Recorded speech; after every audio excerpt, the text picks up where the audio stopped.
It is another round of Whiskey Riff reviews. So, we're going to talk about something that's been on my mind a little bit lately. We just had the A batch come out last month with the ECBP. So, what I was thinking was, are these particular single barrels that are coming out diminishing the quality of those particular batches? So, I was just showing you, this is one that I'm sipping on right now. It's freaking delicious. Got a little bit of caramel peanut notes, some fruit, coming out of the Deatsville warehouse at 8 years old, less than 120 proof. So I threw this out to some of my local friends to see what they said and what they thought. They kind of agreed with me, but I wanted to get you guys' reactions. So in drinking this and taking a few sips, we'll talk through it. So let's get into the nose on this one.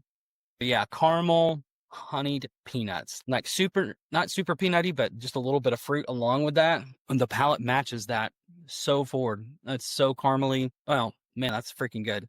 So this is from the Deatsville warehouse. As many of you guys know, that's where they pull the Old Fitz barrels for the Old Fitz line, as well as some of the Larceny barrel proof picks have come out or will be coming out from that particular warehouse.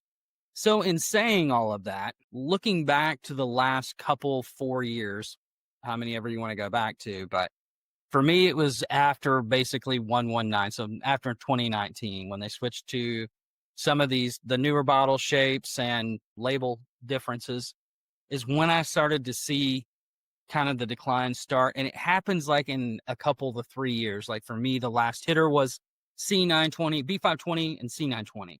Then we had C923. And then this past year, they were all just kind of meh. So I wonder if it's going to be another couple of years before they have a hitter batch come out. So my question was, are we seeing these particular single barrels diminish the quality of the batched product? For me, and what I'm tasting, these single barrels, some of them are freaking great. They're actually sometimes better than the batches. The thing that I love about single barrels too is that they've wide range of age, wide range of proofs.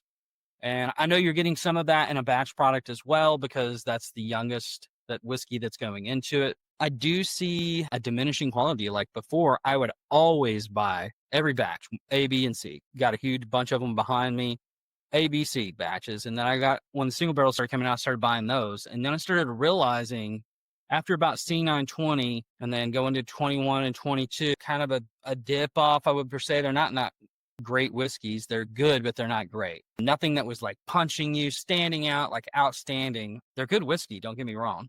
But are these particular single barrels diminishing the quality? That's what I want to know. I'm going to throw the question out there. I don't have the answer.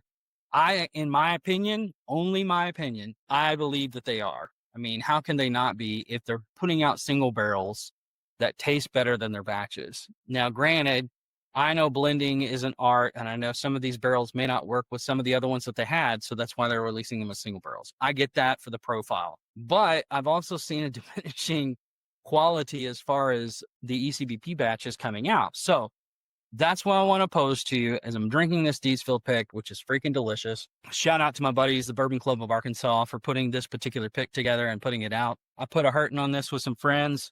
I got this like a week and a half ago, and we're already halfway through the bottle, just sharing it, drinking it. So guys, this is what I want to know. This is a different type of video. It's not necessarily a review. I want to get you guys reactions. So make sure you please comment and subscribe below about what you guys think about ECBP batches now versus a little few years ago versus way back when, like you go back to the pirate bottles when they first started. Some of those freaking things are killer. I tasted a batch 4, I've tasted a batch 8, a batch 10 of those. Man, it's way different. And I know that you can say too, well, all the Turkey's older stuff is way different too and tastes good too.